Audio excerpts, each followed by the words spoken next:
Hello everyone, welcome to Bright IQ। तो जैसा कि आप सभी को पता है कि जेपीएससी का पेपर जो है वो टोटल 3 जगहों पे लीक हुआ है, बोकारो, धनबाद और चतरा में।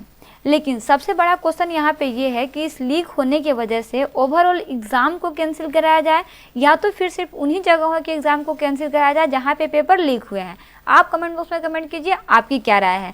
लेकिन इससे रिलेटेड मैं आपको 4 से 5 बातें जो है वो शेयर करती हूँ, जिसके आधार पर आप बहुत आसानी से ये निर्णय निकाल सकते हैं कि वाकई ही इस एग्ज़ाम को ओवरऑल कैंसिल करना चाहिए या फिर सिर्फ उन्हीं सेंटर्स को कैंसिल करना चाहिए जहाँ पे एग्ज़ाम के पेपर जो है वो लीक हुए हैं। तो चलिए हम लोग स्टार्ट करते हैं फर्स्ट बात से।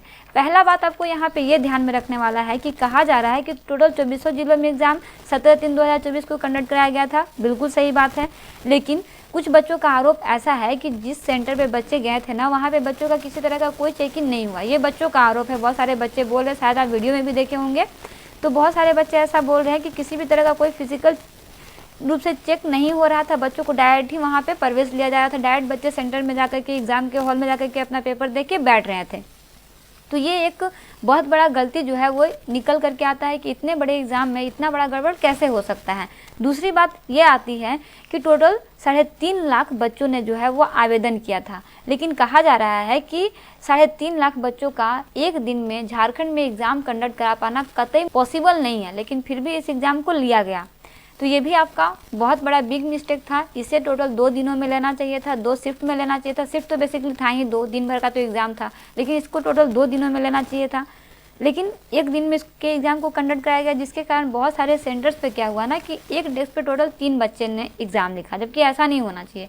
एक डेस्क पे या तो एक बच्चा एग्ज़ाम लिखेगा या फिर मैक्सिमम 2 बच्चा लिखेगा, लेकिन यहाँ पे क्या था कि एक डेस्क पे टोटल 3 बच्चों ने जो है वो एग्ज़ाम को लिखे हैं। तो ये एक बड़ा गड़बड़ जो है वो सामने निकल करके आता है। तीसरी सबसे बड़ी गलती क्या है कि कुछ बच्चों का सेंटर जो है वो एग्ज़ाम के एक दिन पहले चेंज कर दिया गया, या फिर एक दिन पहले उन्हें पता चल रहा है कि मेरा एग्ज़ाम का सेंटर जो है वो यहाँ पे है, जिसके कारण बहुत सारे बच्चे जो है वो सेंटर पे पहुँच ही नहीं पाए।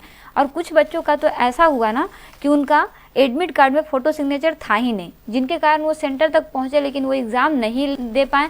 वो उन्हें एग्ज़ाम देने से पहले ही बाहर निकाल दिया गया क्योंकि उनका फ़ोटो सिग्नेचर नहीं था।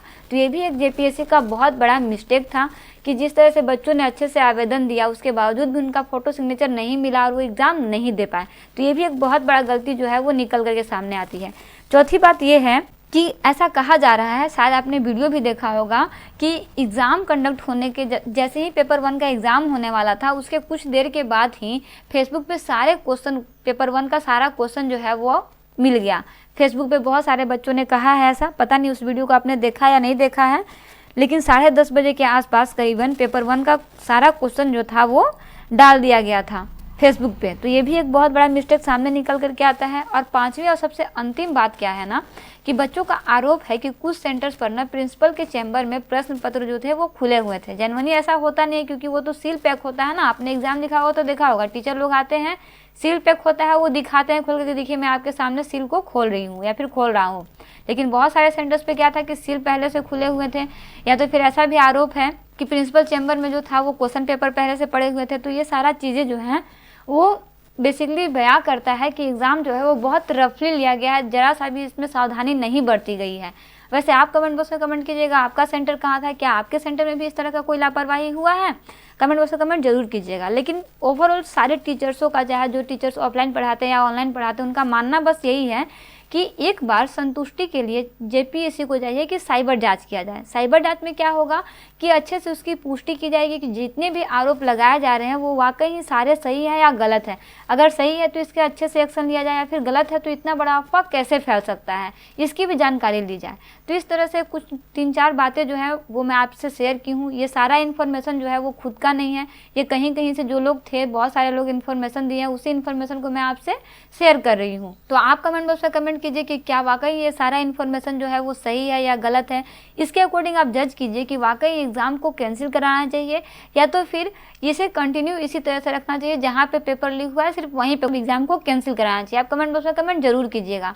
लेकिन इससे बड़ा बात और क्या है कि आप इसको टेंशन लेकर के छोड़िए मत। आपका जो भी प्रिपरेशन है उसे चालू रखिए, उसे आपको बीच में ब्रेक नहीं करना है।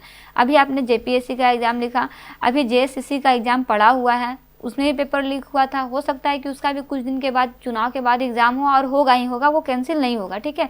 तो आप प्रिपरेशन करते रहिए, लेकिन इसके साथ साथ आपको एक चीज़ और भी करना है कि जब आप कोई एग्ज़ाम लिखना ही है, आपको एनी हाउ गवर्नमेंट जॉब लेना ही है, तो चलिए हम लोग मिल करके करते हैं सेंट्रल लेवल का तैयारी।